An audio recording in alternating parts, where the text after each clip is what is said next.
Trump ने Putin को challenge देकर एटमी आग को और भड़का दिया। पुतिन के सीने में एटमी ज्वाला धधक रही है।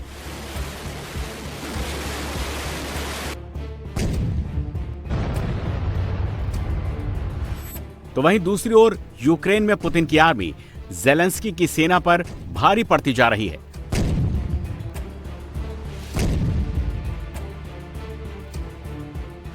रूस और यूक्रेन के बीच 3 साल 8 महीने 16 दिन से जंग चल रही है।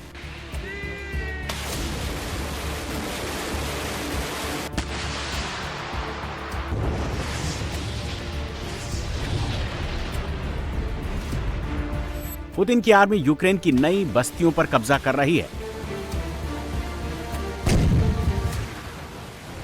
नाटो और यूक्रेन के ड्रोन को तबाह कर रही है।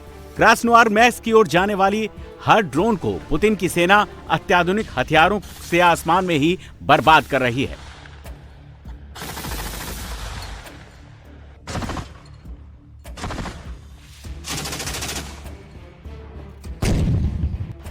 रूसी आर्मी का हॉवित्जर दस्तों ने सुमी क्षेत्र में एएफयू के छिपे हुए ठिकानों पर हमला कर उसे बर्बाद कर दिया।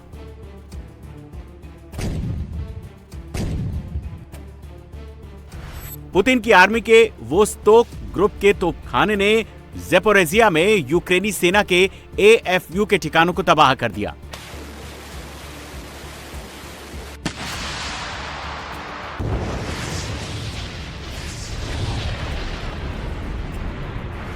रूसी सेना यूक्रेन के शहरों पर आग बरसा रही है।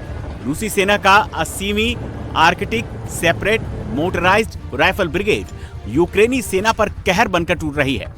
दुश्मन के ड्रोन और यूएवी को नष्ट कर रही है।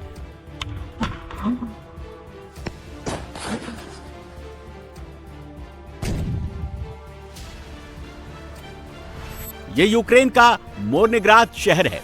यह अब खंडहर में तब्दील हो चुका है। मोर्नेग्राद में हर तरफ वीरानी है। शहर में सन्नाटा है। कभी यह शहर कोल माइनिंग के लिए मशहूर हुआ करता था। मोर्नेग्राद में 45,000 से ज्यादा लोग रहते थे, लेकिन अब इस शहर में आदमी तो छोड़ दीजिए, एक चिड़िया तक दिखाई नहीं दे रही है। प्रोकोवस्क के बाहरी इलाके में रूस की 68वां गार्ड्स ब्रिगेड ड्रोन से मोर्चा संभाले हुए हैं। इन्हें यूक्रेन के उन फौजियों को टारगेट करने का जिम्मा मिला है जो लेफ्ट बैंक से शहर की तरफ आने की कोशिश कर रहे हैं। ब्रिगेड के जवान लंबी दूरी तक उड़ान भरने वाले ड्रोन मोर्चे पर ही असेंबल करते हैं और फिर बारूद भरकर दुश्मन की तरफ छोड़ देते हैं।